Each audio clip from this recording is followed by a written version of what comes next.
Hello friends.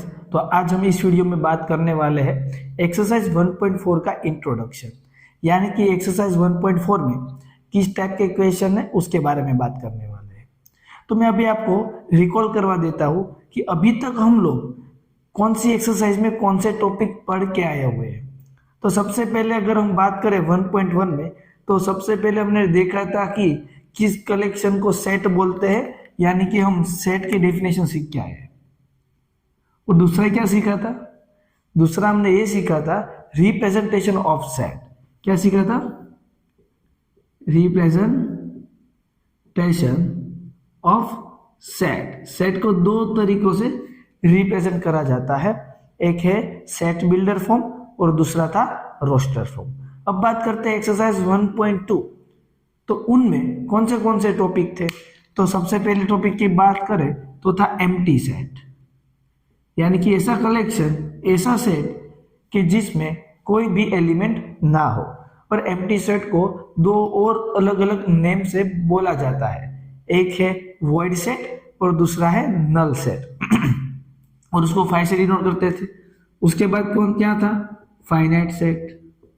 Finite set का मतलब उस सेट के अंदर जो भी नंबर ऑफ एलिमेंट्स है वो काउंटेबल होंगे और अब उसको फिक्स नंबर होंगे।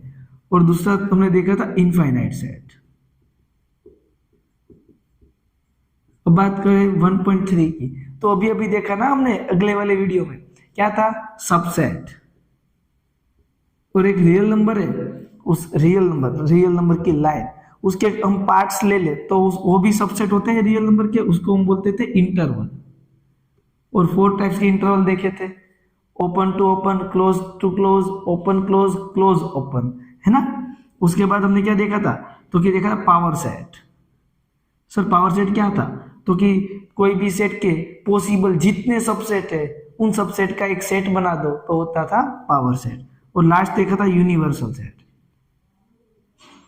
यूनिवर्सल सेट यानी कि ऐसा सेट कि बाकी सारे सेट उसके अंदर बिलोंग करने चाहिए, सबसेट होने चाहिए। अब बात करते हैं 1.4 जो हम पढ़ने वाले हैं वो, तो उसमें क्या सीखना है? तो बच्चों उसमें हमें सीखना है ऑपरेशन ऑन सेट। क्या सीखना है? Operation on set.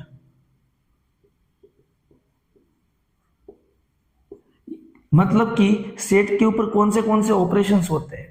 जैसे ही हम बात करें नंबर्स की, दो नंबर के बीच में एडिशन होता है, सब्ट्रैक्शन होता है एंड डिवीजन, मल्टीप्लिकेशन जैसे होता है ना, वैसे ही दो सेट के अंदर ऑपरेशन होने वाले हैं। तो 3 टाइप के ऑपरेशन होते हैं। फर्स्ट ऑपरेशन होता है यूनियन, दूसरा होता है इंटरसेक्शन और थर्ड होता है डिफरेंस।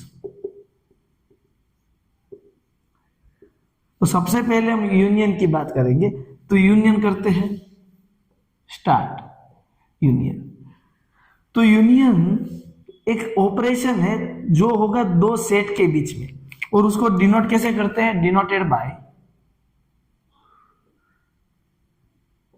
यानी कि यूनियन का सिंबल क्या है? इसे यू करके लिखना है आपको। और मैं आपको एक एग्जांपल देख के समझाता हूं कि ऑपरेशन किस तरह से अप्लाई होता है। तो सबसे पहले बात करें, सेट ए लेते हैं, उसके अंदर एलिमेंट्स है 1, 2 एंड 3। सेट बी लेता हूं और उसके अंदर एलिमेंट्स है 3, 4, 5, 6। अब ये दोनों सेट का मुझे यूनियन करना है। क्या करना है बच्चों? यूनियन, यानी कि ए यूनियन बी। तो क्या होगा? A union B. तो कि सेट ए और सेट बी के सारे एलिमेंट्स आने चाहिए, वैसा एक सेट मिलेगा। बच्चों आप कर रहे हो यूनियन, ऑपरेशन कर रहे हो। अगर आप दो नंबर का ऑपरेशन करते थे 1 + 2, तो आंसर मिलता जा, वो भी नंबर ही मिलता था ना। जब आप दो नंबर का एडिशन करते थे तो मिलता था नंबर। वैसे ही दो सेट के बीच में कोई ऑपरेशन करोगे तो मिलेगा आपको सेट, मिलेगा सेट। और उस सेट में कौन से एलिमेंट आएंगे? यूनियन का मतलब होता है दोनों सेट के सारे एलिमेंट्स आ जाने चाहिए, वैसा सेट। यानी कि सेट ए के सारे एलिमेंट आने चाहिए 1, 2, 3, सेट बी के भी सारे एलिमेंट्स आने चाहिए 3, 4, 5, 6।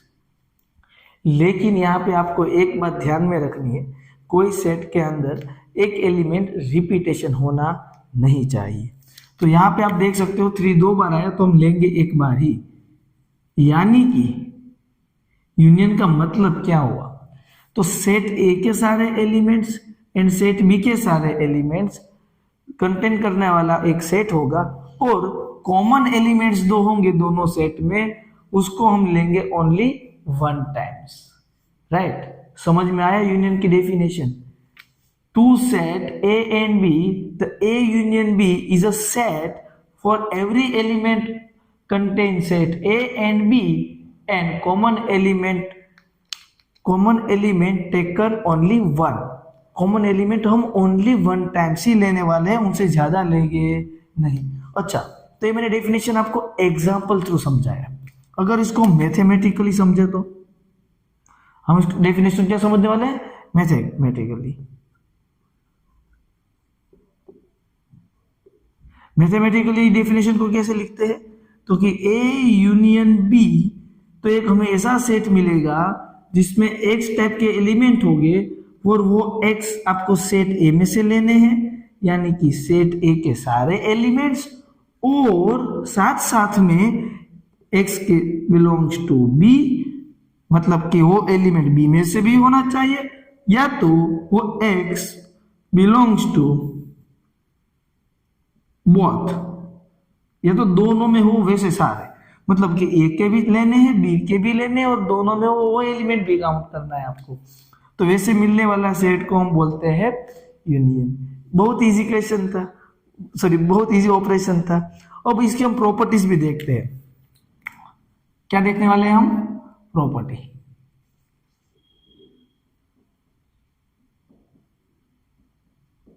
Properties of union of set. तो सबसे पहले मैं अगर बात करूं, फर्स्ट प्रॉपर्टी है कम्यूटेटिव। कम्यूटेटिव यानी कि आप सभी को पता होगा कि ए यूनियन बी करने पे क्या आपको बी यूनियन ई मिलता है, वो दोनों सेम रहेंगे या डिफरेंट होंगे। तो बच्चों चेक कर सकते हो आप, मैंने इधर ए यूनियन बी किया, उसके अलावा मैं बी यूनियन ए करता, तो बी के सारे एलिमेंट और ए के सारे एलिमेंट मुझे लिखने हैं 3 4 5 6। बी के सारे एलिमेंट्स आ गए। अब ए के भी लिखते हैं हम 1 2, लेकिन अब 3 दूसरी बार लिखेंगे नहीं। तो देखो सेट के अंदर ऑर्डर जो है वो डिपेंड नहीं करता, आप किसी भी ऑर्डर में लिख सकते हो, सेट तो सेम रहता है। तो ये दोनों सेट इक्वली है ना, इधर 1 है, सेम सेट है, यानी कि ऑर्डर डिपेंड नहीं करता है। यानी कि यूनियन में कम्यूटेटिव लॉ अप्लाई होता है, ए यूनियन बी करो या तो बी यूनियन ए करो, उनसे कुछ फर्क नहीं पड़ता है। अब सेकेंड, एसोसिएटिव लॉ। तो एसोसिएटिव लॉ में क्या होता है, हमें 3 सेट लेने हैं। कितने सेट लेने हैं बच्चों? 3। A union B union C is equal to A union B union C. समझाता हूं क्या करना है।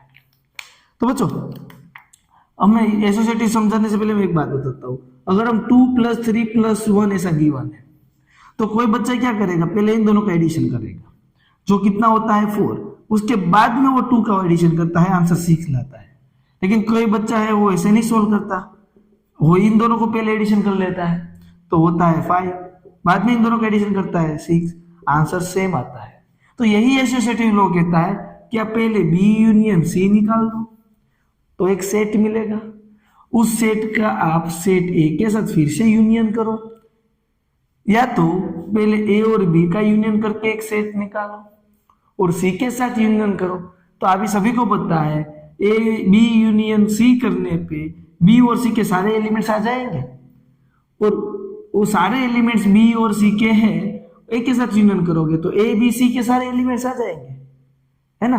सेम यहाँ पे बी यूनियन ए करते हो तो ए और बी के सारे एलिमेंट्स आ गए, सी के साथ यूनियन करने पे ए बी और सी तीनों के सारे एलिमेंट्स आ गए। तो ये एसोसिएटिव लॉ भी अप्लाई होता है।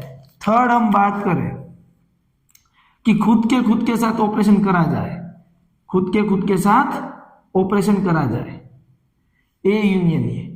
अब आप ही देख लो, ए यूनियन ए करोगे तो ए सेट के सारे एलिमेंट्स आने चाहिए, तो खुद सेट ए ही आ जाएगा। तो इसको बोलते हैं आइडेम्पिटर लॉ, पोटेंट लो। ये खुद के साथ खुद ऑपरेशन करने पे क्या आंसर मिलता है हमारे लिए, यूनियन में इट सेल्फ खुद सेट मिल जाएगा। अब फोर्थ प्रॉपर्टी क्या है, तो कि फोर्थ प्रॉपर्टी है कि आप यूनियन एम्प्टी सेट, है तो एक सेट ही ना, तो ए का यूनियन एम्प्टी सेट से करोगे तो ए ही आएगा। कैसे भाई कैसे, ए सेट में मान लो है 1 2 और बी मैंने लिया एम्प्टी सेट, कुछ एलिमेंट नहीं है, तो ये यूनियन बी करने पे क्या आएगा, सेट ए के सारे एलिमेंट, सेट बी के भी एलिमेंट, लेकिन बी में कुछ है नहीं, तो ये क्या बन गया एक्चुअली, सेट ए ही बन गया। क्यों, क्योंकि बी एम्प्टी सेट था, ए यूनियन एम्प्टी सेट क्या मिला, ए, तो ये मिलेगा। इसको अगर क्या बोलते हैं, आइडेंटिटी।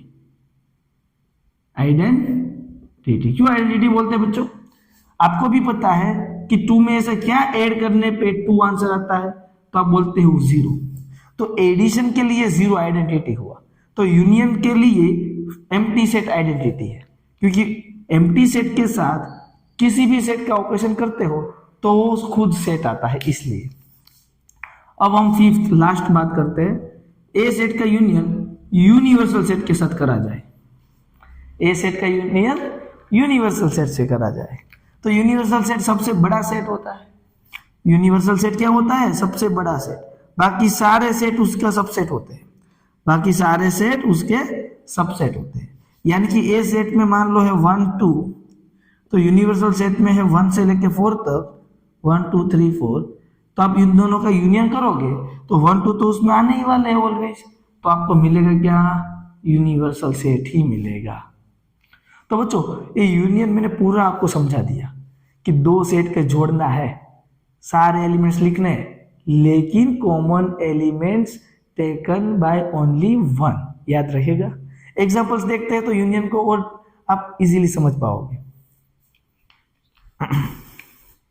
तो एग्जांपल देखते हैं, example 12, let A 2 4 6 8 and B set भी गिवन है, आपको सिर्फ यूनियन लिखना है, बहुत ही आसान क्वेश्चन हो चुका है आपके लिए। तो आप लिखोगे क्या, A union B, A union B में कौन से एलिमेंट होते हैं, ए के सारे एलिमेंट्स आपको लिखने हैं और बी के भी सारे एलिमेंट्स लिखने हैं। लेकिन जब बी के एलिमेंट्स आप लिख रहे हो तो एक बात नोटिस कर लो कि 6 और 8 आपने इस सेट में ऑलरेडी लिखा हुआ है, तो कॉमन एलिमेंट टेकन ओनली 1, तो दोनों नहीं लिखेंगे, बाकी बचे हुए 2 एलिमेंट्स लिख देंगे।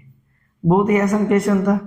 आ जाओ question number, example number 13, set ए के अंदर है ए E I O you, set B के अंदर है ए आई यू, तो आपको ऐसा प्रूव करना है, शो करना है कि A union B is equal to set A होता है। चलो LHS लेते हैं, left hand side, A union B है, ए यूनियन बी यानी कि ए सेट के सारे elements A E I O U, और बी सेट के एलिमेंट्स ए लिखा हुआ है, आई लिखा हुआ है, यू वो भी लिखा हुआ है, तो दूसरी बात नहीं लिखेंगे हम। तो ये क्या मिल गया, ऑटोमेटिकली सेट ए ही तो हो गया, देख लो, तो RHS प्रूफ हुआ, है ना। सेकंड का सॉल्यूशन है, था ना इजी। ओके, अब बात करते हैं एग्जांपल नंबर 14, जो वर्ड प्रॉब्लम है। क्या कहना चाहता है, let X be the set and element क्या है एक्स सेट में, तो कि Ram, Geeta, Akbar be the set of student of class 11 who are in a school hockey team. एक 11th क्लास के बच्चे हैं 3, एक है राम, गीता एंड अकबर, वो स्कूल की हॉकी टीम के प्लेयर है।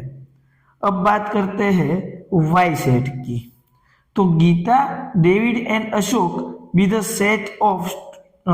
Set of student from class 11 who are in the school football team, और 3 डेविड, गीता एंड अकबर वो लोग जो है वो स्कूल के फुटबॉल टीम के प्लेयर है। Find the X union Y and interpret the set, उस सेट को हम क्या कहेंगे वो भी लिखना है। तो करते हैं एक्स यूनियन वाई, तो एक्स यूनियन वाई का मतलब एक्स के सारे एलिमेंट, तो एक्स में राम है, गीता है और अकबर है, और वाई के सारे एलिमेंट्स लिखते हैं। तो y के सारे एलिमेंट्स में कौन कौन से हैं? तो कि गीता तो लिख दिया है, डेविड एक नया ऐड होगा और अशोक भी ऐड होगा। तो चेक करो कि ये जो यूनियन मिला उसको आप क्या इंटरप्रेट करोगे। तो उसका मतलब सेंटेंस की फॉर्म में हमें कैसे लिखना है, तो कि एक्स यूनियन वाई में जो ये एलिमेंट्स है, ये जो स्टूडेंट है वो प्लेइंग फुटबॉल और हॉकी। आप और बोलोगे बीच में, क्यों? यूनियन है ना, तो और होता है। यूनियन का मतलब क्या होता है? और मतलब कि राम जो है वो हॉकी खेल रहा होगा और तो फुटबॉल खेल रहा होगा। इसमें जितने स्टूडेंट है वो इन दोनों में से कोई एक गेम खेलता होगा, इसलिए और लिखा है। एक गेम हो सकती है या तो ये गेम हो सकती है। अगर मैं एंड लिखता ना तो क्या हो जाता, तो राम फुटबॉल भी खेलता है एंड हॉकी भी खेलता है, तो एंड नहीं आएगा, यूनियन आएगा। आई बात समझ में? अब बात करते हैं सेकेंड ऑपरेशन जो है इंटरसेक्शन। सेकेंड ऑपरेशन क्या है? इंटरसेक्शन।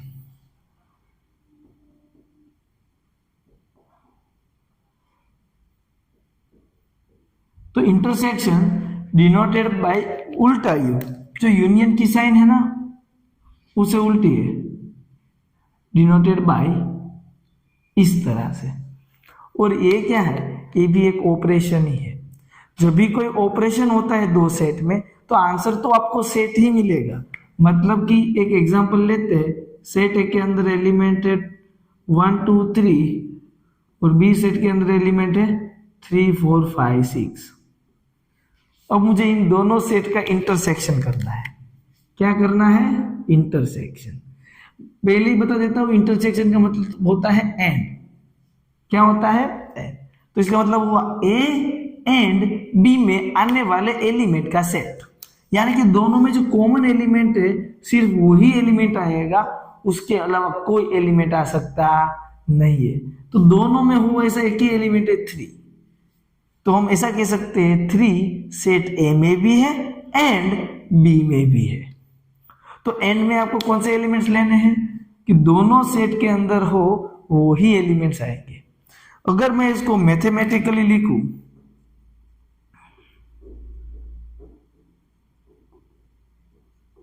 तो इसको किस तरह से रिप्रेजेंट करा जाता है, तो कि ए इंटरसेक्शन बी में एक्स टाइप के एलिमेंट्स होंगे और वो एक्स ए में भी होगा and x belongs to B. बीच में मैंने एंड लिखा है, मतलब दोनों में होना जरूरी है। इतना हुआ क्लियर? अब हम देखेंगे प्रॉपर्टीज ऑफ इंटरसेक्शन, जैसे हमने यूनियन में देखा था, वो प्रॉपर्टीज देख लेते हैं।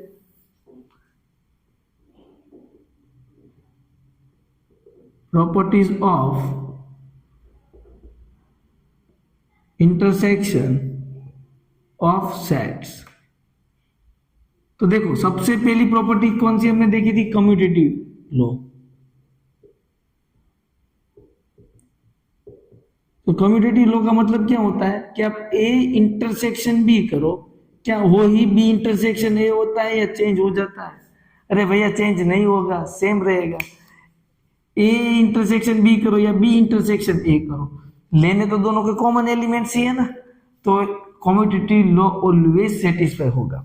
सेकेंड लॉ की बात करें हम, तो सेकेंड लॉ है एसोसिएटिव लॉ।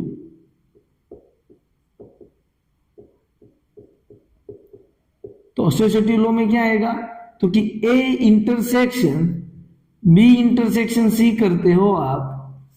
मतलब कि मैं एक एग्जांपल ले लेता हूं तो आपको मजा आएगा समझने में। इसमें लिया मैंने 1 2 3, बी सेट में मैंने लिया 2 3 4 और सी सेट में मैंने लिया 3 4 5। तो हम सबसे पहले बी इंटरसेक्शन सी करते हैं। तो बी इंटरसेक्शन सी बच्चों करें आप, तो दोनों में कॉमन क्या है? 3 4। तो अब ये जो मिला सेट, आप उसका इंटरसेक्शन ए के साथ करो। तो ए सेट में है 1 2 3 और इसमें 3 4, दोनों में कॉमन क्या है? सिर्फ 3 है। तो इसका फाइनल आंसर क्या जुड़ के आएगा? 3। स्टार्टिंग किया था आपने पिछले दोनों को साथ में रख के, अब फर्स्ट 2 को साथ में रख लो, ए इंटरसेक्शन बी। तो इंटरसेक्शन बी में क्या आएगा? 2 एंड 3 दोनों में कॉमन है बच्चों, चेक करो। अब आप इसका इंटरसेक्शन सी के साथ करते हो तो सी सेट में क्या है 3 5, दोनों में कॉमन क्या आएगा 3, यानी कि पहले दो का करो और लास्ट 2 का करो, कुछ फर्क नहीं पड़ता है। तो इसमें भी क्या होगा, ए इंटरसेक्शन बी पहले करो बाद में सी करो, ऑर्डर डजंट मैटर।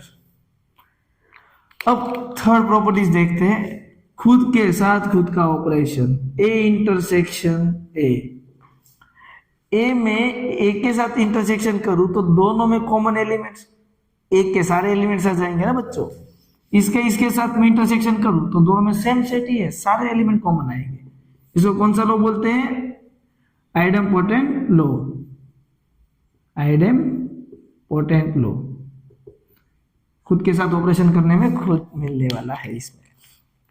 अब फोर्थ देखते हैं, एम्प्टी सेट के साथ आप इंटरसेक्शन करते हो दोनों में कॉमन एलिमेंट कुछ मिलेगा ही नहीं।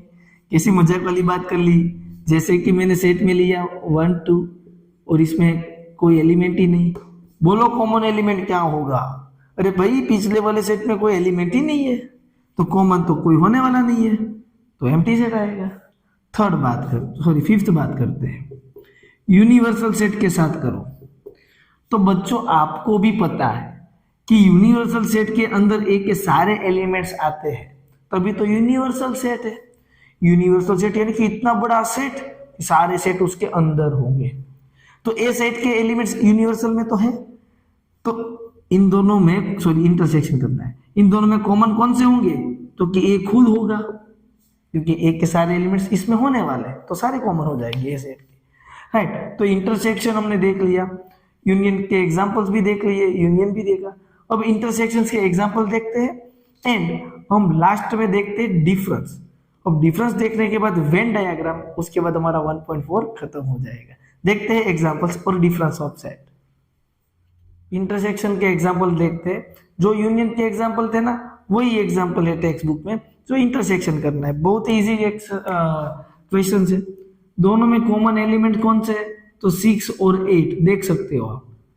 तो कॉमन सेट हो, एलिमेंट ऐसे ही आएंगे उस सेट में जो दोनों में कॉमन हो। अब यहाँ पे आपको पता था कि ये जो एक्स टीम है वो हॉकी की टीम थी और ये जो टीम वाई थी वो किसकी टीम थी, फुटबॉल टीम थी, राइट। तो दोनों का इंटरसेक्शन, तो दोनों खेलने वाले कौन सा प्लेयर है, तो कि एक ही प्लेयर है गीता। तो इसका अगर इंटरप्रेट करें तो क्या होगा, गीता जो है student Geeta is in team hockey and football as well as, मतलब कि गीता दोनों टीम में है। अब बात करते हैं एग्जांपल नंबर 17 की। 17 में भी आपको शो करना है कि दोनों का इंटरसेक्शन करोगे आप तो बी होगा। लेते हैं LHS left hand side, A intersection B करते हैं। ए और बी में कॉमन एलिमेंट देख लो बच्चों, 2 इसमें है और इसमें भी है, 3 है तो 3 है, 5 है तो 5 है, 7 इसमें है इसमें है, दोनों में पूरा सेट आ जाएगा बी वाला, देख लो। तो इसको क्या बोलते हैं, सेट बी तो बोलते हैं। तो क्या आ गया, राइट हैंड साइड हो गया। तो 2 ऑपरेशंस देखे हमने, एक यूनियन जिसमें सारे एलिमेंट्स दोनों सेट के होंगे, दूसरा देखा इंटरसेक्शन जिसमें दोनों सेट के कॉमन एलिमेंट्स होंगे। अब हम बात करने वाले हैं थर्ड ऑपरेशन की, जो कि वो ऑपरेशन है डिफरेंस। क्या है, difference of sets. Difference of set का मतलब क्या, उसका सिंबल क्या है, तो उसका अगर हम सिंबल देखें तो डिनोटेड बाय माइनस। माइनस जो नॉर्मल साइन है ना उससे ही माइनस करते हैं। जैसे कि एग्जांपल लेते हैं, तो कोई सेट ए है, उसके अंदर एलिमेंट है 2 1 2 3 एंड 4, और सेट बी है, सेट बी है और उसके अंदर मैं एलिमेंट्स लेता हूं 3 4 5 एंड 6। तो अगर यहाँ पे माइनस करें तो माइनस इस तरह से होगा कि a minus B is equal to 2 set के बीच में कोई ऑपरेशन करने पे मिलेगा सेट, वो बात फिक्स है। लेकिन उस सेट में कौन से एलिमेंट्स आएंगे, तो इस सेट के अंदर जो एलिमेंट्स आने वाले हैं बच्चों, वो अगर मैं आपको इस तरह से लिख के दूं तो ज्यादा मजा आएगा। सेट ए में से, सेट ए क्या है, तो कि 1 2 3 4 माइनस सेट बी करो 3 4 5 6। तो पहला जो सेट है आपको एज इट इज नीचे लिखना है, लेकिन एक बात को ध्यान ये रखना है कि इस वाले सेट में पिछले वाले सेट का एलिमेंट होना चाहिए नहीं। तो यहाँ पे देखो 3 है, वो पिछले वाले सेट में, इसलिए 3 नहीं लिखेंगे। 4 इस सेट में है, इधर भी है, तो 4 को नहीं लिखेंगे। तो इस सेट में अब ऐसा कोई एलिमेंट बचा जो पिछले वाले सेट में हो नहीं, तो जो बचे हुए हैं वो एलिमेंट्स आंसर है। यानी कि सेट ए के एलिमेंट्स में से बी सेट के जो एलिमेंट है उसको रिमूव करना है सिर्फ। तो सेट ए में 1 2 3 4 था और इस सेट में 3 4 5 6 था। तो ए में से इसके एलिमेंट रिमूव करो, 3 है रिमूव करो, 4 है रिमूव करो, 5 है नहीं है, तो रिमूव ही नहीं करेंगे, है ना। एक और एग्जांपल लेता हूं तो ज्यादा समझ में आएगा। सेट ए के अंदर है A B C and D और सेट बी के अंदर है ए एक्स वाई। तो अगर मैं बी माइनस ए करूं तो पहले बी सेट लिखो A x y minus A set A B C and D. तो आपको बी सेट में से एलिमेंट्स लेने हैं, लेकिन पिछले वाले सेट में ए है जी है तो ए नहीं ले सकते, एक्स है नहीं है, वाई है नहीं है, तो आंसर आएगा एक्स कोमा वाई। यानी कि बी सेट के एलिमेंट होने चाहिए, लेकिन उस सेट में ए सेट के एलिमेंट होने चाहिए नहीं। यानी कि मैथमेटिकल डेफिनेशन देखें, मैथमेटिकली उसकी डेफिनेशन देखें तो क्या होती है, तो ए माइनस बी सेट में एक्स टाइप के एलिमेंट्स होंगे, वो एक्स सेट ए में तो होने चाहिए, पहले वाले सेट के ही एलिमेंट्स होंगे, बट वो एक्स बी में से लेना नहीं है। यानी कि सेट ए के सारे एलिमेंट्स लेकिन बी में आते हैं वो नहीं लेना है, but X does not belongs to B. Definition आपको समझ में आया? अब बच्चों क्लियरली दिख रहा है आपको कि अगर मैं इधर a माइनस बी किया तो मुझे 1,2 मिला। अगर मैं b माइनस ए करता तो b सेट के एलिमेंट कौन से थे 3 4 5 6, माइनस a करते a क्या है 1 2 3 4, तो सेट b के सारे एलिमेंट्स आएंगे, लेकिन पिछले वाले सेट के एलिमेंट्स नहीं लेने हैं, तो 5 6। तो a माइनस बी और b माइनस ए क्या सेम दिख रहा है आपको? नहीं, यानी कि कम्यूटेटिव लॉ इधर अप्लाई होता नहीं है। तो इसमें हम प्रॉपर्टी चेक ही नहीं करेंगे क्योंकि एसोसिएटिव भी नहीं होगा, कुछ भी नहीं होने वाला है। ओके, अगर मैं आपको एक क्वेश्चन पूछूं कि ए में से आप एम्प्टी सेट को माइनस करोगे तो ए सेट आएगा, क्योंकि पिछले वाले सेट के एलिमेंट को माइनस करना है, पिछले वाले सेट में एलिमेंट ही नहीं है ना। तो मुझे आप इसका आंसर कमेंट में बताना कि ए में से यूनिवर्सल सेट के एलिमेंट को माइनस करोगे तो क्या आंसर आएगा, वो आप मुझे कमेंट करके बताओ। अब हम देखते हैं डिफरेंस के 2 एग्जांपल्स, उसके बाद वेन डायग्राम समझेंगे हम, बाद में ये एक्सरसाइज के इंट्रोडक्शन खत्म होगा। तो डिफरेंस के एग्जांपल्स देखते हैं क्या है। तो कि यहाँ पे 2 सेट है, उसका डिफरेंस करना है a माइनस बी। तो a माइनस बी में क्या होगा, तो पहले a सेट लिख दो। ए सेट में 1 2 3 4 5 और 6, माइनस आपको करना है बी 4 2 4 6 8। तो बच्चों चेक करो, यहाँ पे 2 है तो इसमें कहीं पे 2 है यस, तो उसको निकाल दो। अब यहाँ पे 4 है तो इसमें चेक करो 4 है यस, 4 को निकाल दो। यहाँ पे 6 है, चेक करो 6 है यस, निकाल दो। इसमें 8 है, यहाँ चेक करो 8 है, नहीं है। तो बाकी जो बचे हुए एलिमेंट्स है वो आंसर आएगा 1 3 एंड 5। मतलब 8 इधर नहीं है तो आपको 8 इंक्लूड नहीं करना है। ओके, तो ए मिला आपको a माइनस बी। अब हम करेंगे b माइनस ए, b माइनस ए। बी सेट में एलिमेंट कौन से है 2 4 6 और 8, माइनस करेंगे हम 1 2 3 4 5 6। चेक करते हैं, यहाँ पे 1 है तो यहाँ पे 1 है नहीं है, 2 है इसमें 2 है यस, 2 निकाल दो। 3 है तो यहाँ पे 3 है नहीं है, 4 यस है, निकाल दो। 5 है इसमें नहीं है, 6 है यस, निकाल दो। तो बचा क्या सिर्फ 8, तो इसका आंसर आएगा 8। बच्चों समझ में आया हो तो वीडियो को लाइक करो, कमेंट करके बताओ, जल्दी जल्दी मुझे कमेंट करके जरूर बताओ कि सर अब समझ में आया सही से। आपको पहला ही सेट लिखना है, लेकिन पिछले वाले सेट के एलिमेंट को रिमूव करके, क्लियर दिमाग में बिठा दो आप। अब देखते हैं example number 19, v minus B करना है, तो पहले v सेट को लिख दो a e i o u, minus कर दो b set a i k u। तो इसमें a है, इसमें भी है, a निकल जाएगा, i निकल जाएगा, u भी निकल जाएगा, बाकी बचा हुआ e एंड o। यही सेट को लिखना है, लेकिन इसमें जो एलिमेंट है वो पिछले वाले सेट में नहीं होने चाहिए। क्लियर बात को याद रखो। अब b माइनस v करते हैं, तो b है a i k u minus v है a e i o u। Check करो, a निकल जाएगा, i निकल जाएगा, u निकल जाएगा, बचा है क्या, सिर्फ k। तो बच्चों आपको सही से समझ में आया हो तो लाइक करो, कमेंट करके बताओ। अब हम देखने वाले हैं वेन डायग्राम। क्या देखने वाले हैं, वेन डायग्राम। अब ये क्या नया आ गया सर, ये बता दो आप।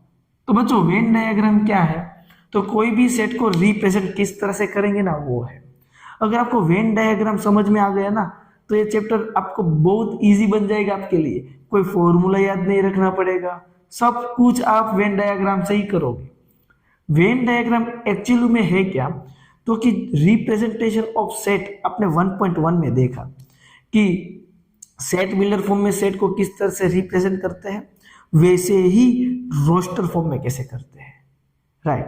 रोस्टर फॉर्म या तो टेबुलर फॉर्म, दोनों बात सेम है। वैसे ही वेन डायग्राम से भी रिप्रेजेंट किया जाता है। जैसे कि कोई सेट ए है, उसके अंदर एलिमेंट्स है 1 2, और सेट बी है, उसके अंदर एलिमेंट्स है 1 2 3, और एक यूनिवर्सल सेट है।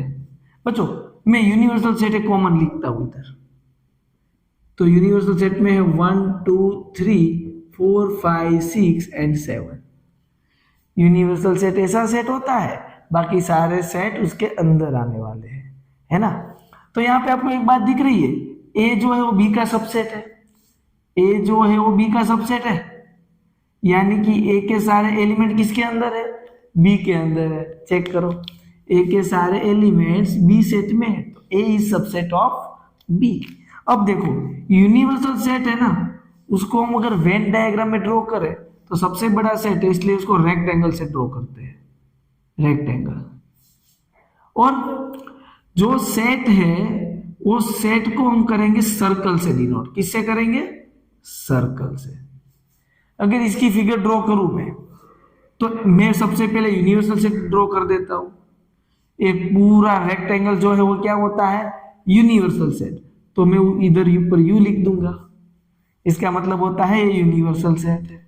उसके अंदर सेट होंगे, उसके अंदर सेट ए है, यानी कि सेट ए, उसके अंदर कौन से एलिमेंट्स है, 1 और 2।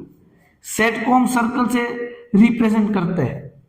दूसरा सेट है, उसके अंदर भी 1 2 3 है, लेकिन हमने एक बात सीखी थी कि अगर मैं इधर बी सेट करके ऐसा लिखूं 1 2 3, तो ये तो गलत बात हुआ।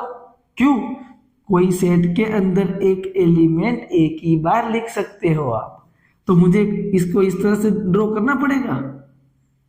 ये पूरा सेट बी है, बी के अंदर 1 2 एंड 3 होगा। चेक करो, अब यूनिवर्सल सेट में तो कितने एलिमेंट्स है, 4 5 6 7 8, तो ए और बी के अंदर नहीं है, तो बाहर कहीं पे होंगे 4 5 6 और 7।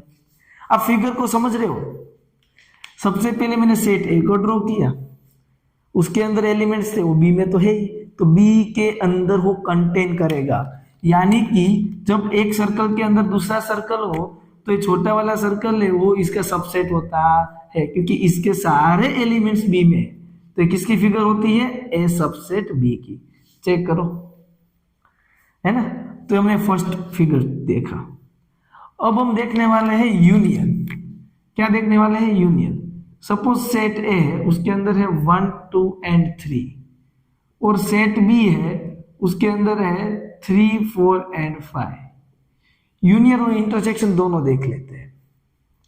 यूनिवर्सल सेट तो यही रहेगा, तो यूनिवर्सल सेट को मैं सबसे पहले ड्रॉ कर लूं जो रेक्टेंगल शेप में होगा। यस, अब आप ट्राई करो फिगर बनाने की। ए और बी सेट को सर्कल में रिप्रेजेंट करना है, एक एलिमेंट दूसरी बार नहीं आना चाहिए। तो देख लो, मैं इधर ए सेट रिप्रेजेंट कर रहा हूं जिसके अंदर एलिमेंट्स है 1, 2 एंड 3। अब बी सेट को मुझे ड्रॉ करना पड़ेगा, तो बी सेट का मैं 3 को इसके इंक्लूड करना पड़ेगा। क्यों? 3 दूसरी बार तो लिख नहीं सकते, तो आएगा 4 एंड 5। चेक करो, ए के सेट के अंदर 1, 2, 3 है और बी के अंदर 3, 4, 5 है। आया समझ में? यानी कि जो कॉमन एलिमेंट है वो कौन से पोर्शन में आता है? दोनों के इंटरसेक्शन वाले पोर्शन को क्या बोलते हैं? ए वाला पोर्शन, जो होता है ए इंटरसेक्शन बी, जिसमें होता है 3। आया समझ में? तो बाकी बचे हुए 6 और 7 आएगा यूनिवर्सल में। अब क्या, अगर मैं ए यूनियन बी करे जाऊं तो ए यूनियन बी में कौन से एलिमेंट होते हैं? तो ए यूनियन बी में देख लो, ए के सारे एलिमेंट्स और बी के सारे एलिमेंट्स, यानी कि 1, 2, 3, 4 एंड 5। क्लियर? समझ में आया कि नहीं? चेक करते हैं एक और फिगर। अब मैं लेता हूं 3, 4, 5, बी सेट में लेता हूं 1 एंड 2। कोई कॉमन एलिमेंट नहीं है, कोई भी कॉमन एलिमेंट नहीं है, तो कैसी फिगर बनेगी? तो सेट ए होगा जिसके अंदर है 3, 4 एंड 5, सेट बी होगा जिसके अंदर है 1, 2, कुछ कॉमन नहीं है, बाहर होगा 6 और 7। तो यहाँ पे ये जो फिगर है वो है ए इंटरसेक्शन बी एम्प्टी सेट है। जब कॉमन एलिमेंट्स ना हो तब वो दोनों सर्कल अलग रहते हैं, सारे एलिमेंट्स उसके अंदर है, सबसेट है, तब सर्कल के अंदर सर्कल, यानी कि कुछ कॉमन एलिमेंट है तो ऐसा इंटरसेक्टिंग पार्ट बनेगा। अब थर्ड, ए माइनस बी हो तो, यानी कि सेट ए के अंदर एलिमेंट्स लेता हूं मैं 1, 2, 3 और बी के अंदर मैंने लिया 3 एंड 4। चलो सर इसकी फिगर बना के दो। तो चेक देख लो बच्चों, ये यूनिवर्सल सेट हुआ, ये मैंने सेट ए बना लिया और ये सेट बी बनाया। सेट ए के अंदर है 1, 2, 3, दोनों के कॉमन एलिमेंट्स पहले लिख दे, बीच में 3, इधर 1, 2 आएगा, इधर 4 आएगा, बाकी बचे हुए नंबर 5, 6, 7 बाहर है। अब हम अगर a माइनस बी करें तो कौन से एलिमेंट्स आते हैं चेक करो। सेट ए में से बी के एलिमेंट को हटा दो, यानी कि 1, 2 आता है। सेट ए में से बी के एलिमेंट्स को हटा दो, यानी कि ये सेट ए दिख रहा है आपको, उसमें से बी के एलिमेंट यानी कि कॉमन एलिमेंट जो है वही निकलेगा, तो सिर्फ ये पोर्शन बचा। तो ये जो पोर्शन है ना वो क्या रिप्रेजेंट करता है? ए माइनस बी, और जो ए वाला पोर्शन बचा ना वो रिप्रेजेंट करता है बी माइनस ए। चेक करना है, चलो करते हैं। बी माइनस ए करिए, बी में से एक एलिमेंट को हटा दो तो बचेगा सिर्फ 4। तो देख लो आया समझ में कि नहीं आया? अगर यूनियन बोले तो पूरा पोर्शन होता है, सारे एलिमेंट्स आ जाए। इंटरसेक्शन बोला तो ये बीच वाला पोर्शन है ना। अगर a माइनस बी बोला तो a में से b को माइनस करना है, तो सिर्फ a वाला पोर्शन, कॉमन एलिमेंट्स वाला नहीं। तो ये वेन डायग्राम मैंने पूरा डिटेल में आपको समझा दिया। तो फ्रेंड्स, आपको वीडियो अच्छा लगा हो तो लाइक करो, और मेरे इसी तरह के सारे चैप्टर्स देखने हैं तो इसी वीडियो के डिस्क्रिप्शन पे चले जाओ, प्लेलिस्ट रखा हुआ है, वहां से आप वीडियो देख सकते हो। तो मिलते हैं नेक्स्ट वीडियो में। सब्सक्राइब कर देना, जैसे वीडियो अपलोड करो नोटिफिकेशन मिल जाएगी। Thank you friends.